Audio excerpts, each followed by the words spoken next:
এইরকম ওয়াজ আমি আমার জীবনেও শুনি নাই। সারা রাত মোবাইল টিপে সকাল 9টা থেকে মোবাইলের মাঝে চার্জ নাই, মোবাইলের মাঝে চার্জ নাই। এবার মাইকিং চলে সকাল 8টা থেকে বিকাল 4টা পর্যন্ত কারেন্ট থাকবে। এবার টেনশন আছে না নাই, সারাদিন কারেন্ট থাকবে না। আর যদি কারেন্ট না থাকে আমার মোবাইলটা বন্ধ হয়ে যাবে, আর ওই পারে কথা বলা যাবে না। এবার ওই পার থেকে রাগ করবে কি করবে না। এবার যখন বিকাল 4টা বেজে গেল, এই মাত্র কারেন্ট আসলো আর মোবাইলটা চার্জে লাগাইয়েই টিপানো আরম্ভ। এবার মেসেজ করে হাই, এবার গিয়ে দেখে ওই পার থেকে ব্লক করে দিছে। এবার ছেলেটা তো টেনশনে আছে, আরে ব্লক করে দিল, আমার দেনে তো ভালোবাসা কোথায় গেল।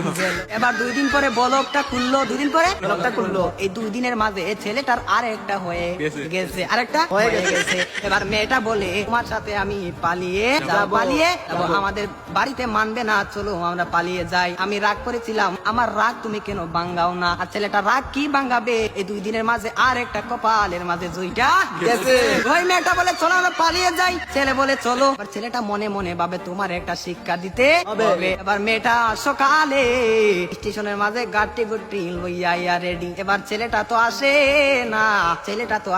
না, আর মেয়েটা বাড়িতে কি যাবে, বাড়ির মাঝে 3 হাত লম্বা একটা চিঠি দিয়া পাইছে। পাশের গ্রামের রফিক মিয়ার সাথে পালিয়ে যাবে, বাড়িতে চিঠি দিয়ে যায়। মিয়ার বাড়িতে মাঝে কোনোদিন আসবো না, তার নয় কার না, আমি আর কোনোদিন বাড়ির মাঝে আসবো না। আমি চলে গেলাম পাশের গ্রামের রফিক মিয়ার সাথে। আর রফিক মিয়া তো